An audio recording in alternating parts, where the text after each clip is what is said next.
من كل شكل ولون جايين ضيوف على مصر،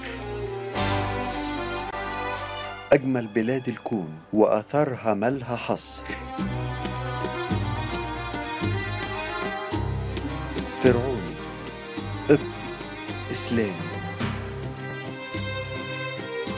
تشهد على كل عصر، وإيدين بالود ممدودة بتقولك نورت مصر.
نورت مصر منين ما تروح، مصر الأصيلة، مصر الجميلة، وجوها بيرد الروح. نورت مصر بلاد طيبة، مصر الهرم، أهل الكرم وقلبهم مليان طيبة. نورت مصر.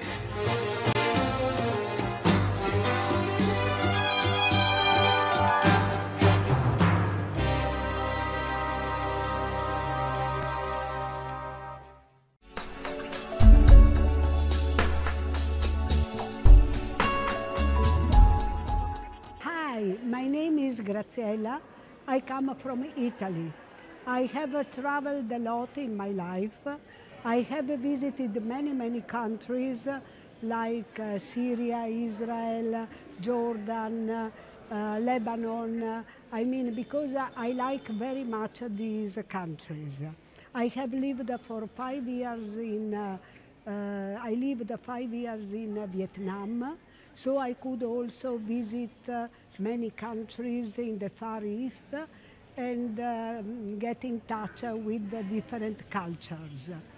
It is my first time in Egypt. I have tried to come many times, but it was not possible. So this time, at last, I'm here, and I'm very happy to know and to see all the wonderful things that these countries have. I arrived 2 days ago, and I have been to visit the pyramids. I went to Giza, Saqqara, and today it's my first visit in Cairo. We have visited many mosques, and now we are here. I like very much Kankalili area,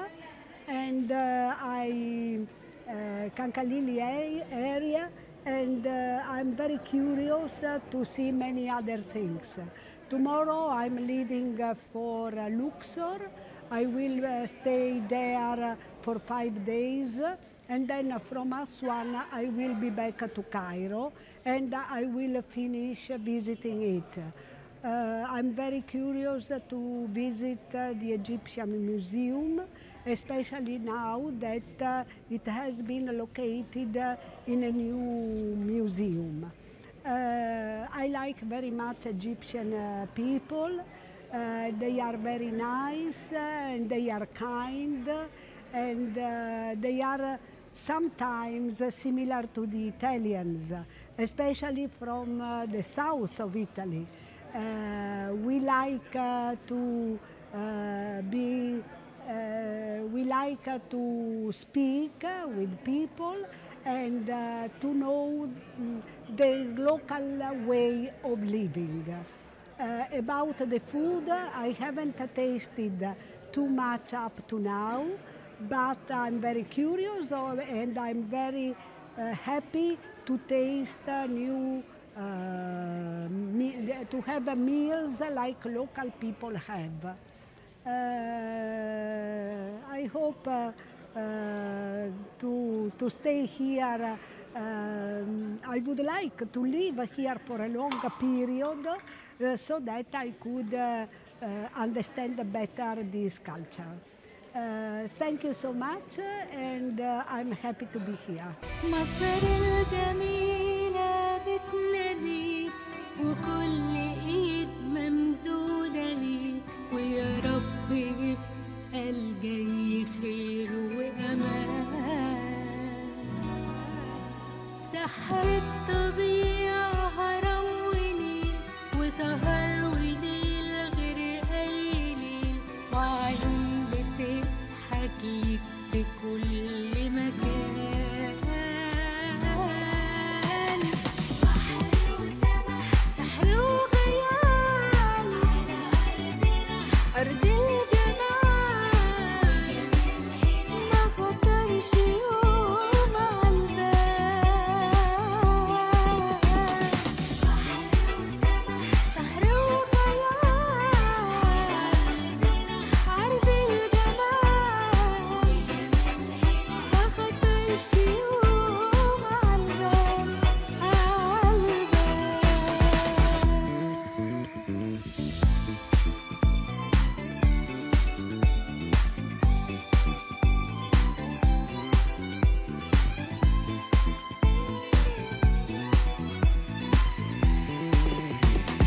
بحر وسمح سحر وخيال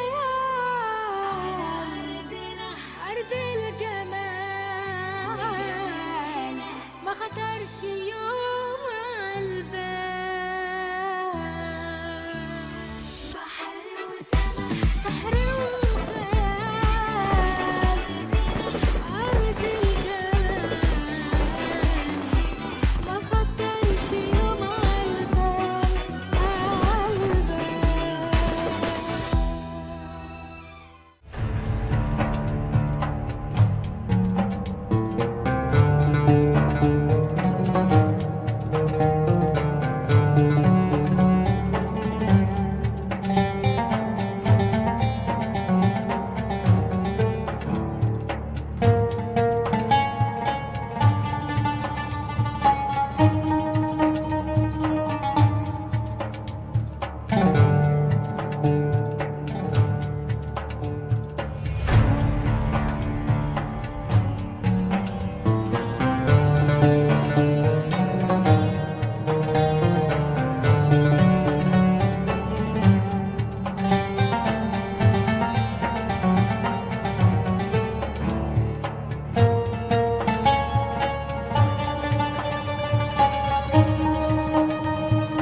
مرحبا بحضراتكم في منطقة آثار باب الوزير، الدرب الأحمر اللي احنا عارفين سميت بالدرب الأحمر ليه؟ عشان المشهر اللي موجود على واجهات العماير الأثرية اللي موجودة هنا. هنتكلم عن مدرسة غاية في الأهمية والشعب المصري تقريبا كله عارفها، مدرسة خاير بك، وهو خاين بك للعلم، سمي بخاين بك من قبل سليم الأول اللي هو وقف معاه ضد السلطان المملوكي علشان يدخل مصر وبقى الوالي أو الحاكم الأول لمصر من قبل الدولة العثمانية. المدرسة دي رغم إن هو خاين إلا إن المدرسة بتاعته جميلة جدا. أول ما تدخل حضرتك من باب المدرسة هتلاقي عتب مصري قديم وليس عتب فرعوني. فرعون ده اسم شخص، وقال فرعون ليس لي ملك مصر، ففرعون ده اسم شخص، لكن عتب مصري قديم وعليه كتابات فعلا مصرية قديمة. بعد كده بتدخل حضرتك لصحن المدرسة. المدرسة لو بصيت فيها جميلة جدا، الماربل الرخام اللي موجود في الأرض والزخارف بتاعته والوزارات الرخامية اللي موجودة حوالين المدرسة غاية في الروعة والجمال. هتبص هتلاقي 4 عقود، عقد اللي هو عامل كده ادي عقدين وادي عقدين، ايوان سدلة سدلة. هتبص الناحية التانية هتلاقي مقصورة. المقصورة دي كان بيستخدمها ليه؟ خاير بيك طبعا عارفين ان هو خاين، فكان عامل المقصورة دي ليه؟ هو اللي كان بيصلي فيها، والنساء كانت بتصلي فيها برضه في بعض الأحيان. المدرسة دي لو بصينا قدامها هنلاقي مكان كده زي مكان مرقد في الواجهة الجنوبية الشرقية قدام المصلي. المكان ده ايه؟ ده البونز، العظام اللي اتجمعت من المكان ده كله واتحطت في المرقد ده. فهو في مرقد قدام المدرسة بتاعته. طبعا بنى سبيل وكتاب فوقيه. السبيل ايه السبيل؟ سبيل مساحه بتبقى مربعه او مستطيله او مستديره، تمام، بيشغل فيها واحد اسمه المسبلاتي. المسبلاتي ده بقى ليه مواصفات لازم تكون متوفره فيه علشان يشتغل في المكان ده. ايه هي المواصفات دي؟ حسن المظهر، نظيف الثياب، طيب الرائحه، حسن الكلام. لازم الحاجات دي تكون متوفره فيه عشان يشتغل في المكان. لان انا لو رايح اشرب من حضرتك، انت جاي لي فبتقول لي عايز اشرب، لو لقيت شكلي وحش هتقرف مني.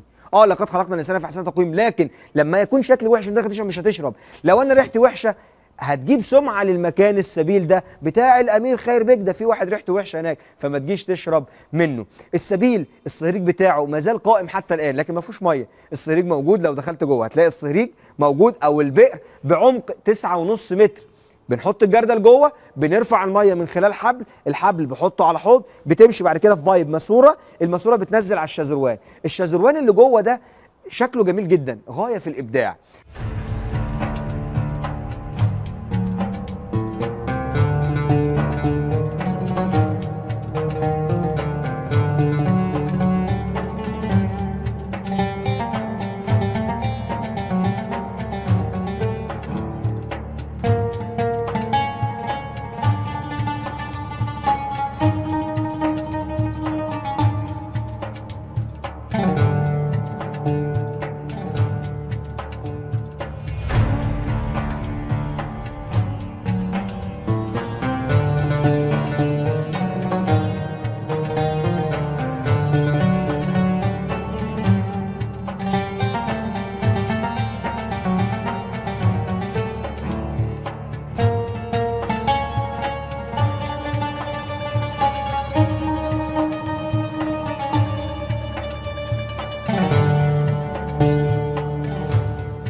مصر الجميلة اللي يجيلها يعشقها من بعد ثواني، ونسابها ساعة يحنلها، ما هو فيها عاش أحلى معاني، ومسيره يرجع يوم ليها. صدق اللي قال كلمة عليها، اللي بيشرب من نيلها لابد يرجع من تاني. نورت مصر.